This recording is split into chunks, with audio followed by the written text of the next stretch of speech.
ಚೆನ್ನೈ ಮತ್ತು S R H ಈ ವರ್ಷ ಟೇಬಲಲ್ಲಿ ಯಾವ ಪ್ಲೇಸಲ್ಲಿದೆ ಅಂತ ಎಲ್ರಿಗೂ ಗೊತ್ತು. ಒಬ್ಬರು 9th ಪೊಸಿಷನಲ್ಲಿ, ಒಬ್ಬರು 10th ಪೊಸಿಷನಲ್ಲಿ.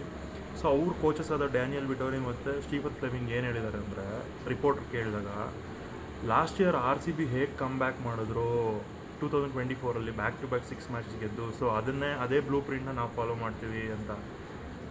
ಬಟ್ 5 ಕಪ್ ಗೆದ್ದಷ್ಟು ಈಸಿ ಅಲ್ಲ, ಬ್ಯಾಕ್ ಟು ಬ್ಯಾಕ್ 6 ಮ್ಯಾಚ್ ಗೆದ್ದು ಪ್ಲೇ ಆಫಿಗೆ ಬರೋದು. ಇವಾಗ ಎಲ್ರಿಗೂ ಗೊತ್ತಾಗ್ತಿರುತ್ತೆ, ಫ್ಯಾನ್ಸ್ಗೆಲ್ಲ, ಬೇರೆ ಫ್ಯಾನ್ಸ್ ಅವ್ರಿಗೆ, RCB ಯಾಕೆ ಲಾಸ್ಟ್ ಇಯರ್ ಅಷ್ಟು ಸೆಲೆಬ್ರೇಟ್ ಮಾಡ್ತು ಅಂತ.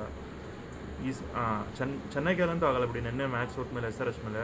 ಮೇ ಬಿ SRHಗೆ ಒಂದು ಸೈಡ್ ಚಾನ್ಸ್ ಇದೆ, ಬಟ್ ಆದರೂ ನೆಕ್ಸ್ಟ್ ಅವ್ರು ಆಡೋದೆಲ್ಲ ಟಾಪಲ್ಲಿರೋ ಟೀಮ್ಸ್ ಜೊತೆಗೆ ಆಡೋದ್ರಿಂದ ತುಂಬ ಕಷ್ಟ ಇದೆ ಕಮ್ ಬ್ಯಾಕ್ ಮಾಡೋದು.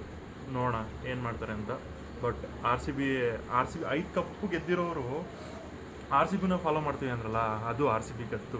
ಅವ್ರು ಹೇಳ್ಬೋದಿತ್ತು, ನಾವು 5 ಕಪ್ ಗೆದ್ದಿದ್ದೀವಿ, ನಮಗೆ ಗೊತ್ತು ಹೇಗೆ ಕಮ್ ಬ್ಯಾಕ್ ಮಾಡಬೇಕು ಅಂತ. ಬಟ್ ಅವ್ರ ಬಾಯಲ್ಲಿ ಬಂದಿದ್ದಲ್ಲ. ಎಷ್ಟಿದ್ರು RCB ಅದರ ಇದೇ ಬೇರೆ, ಕದರೇ ಬೇರೆ.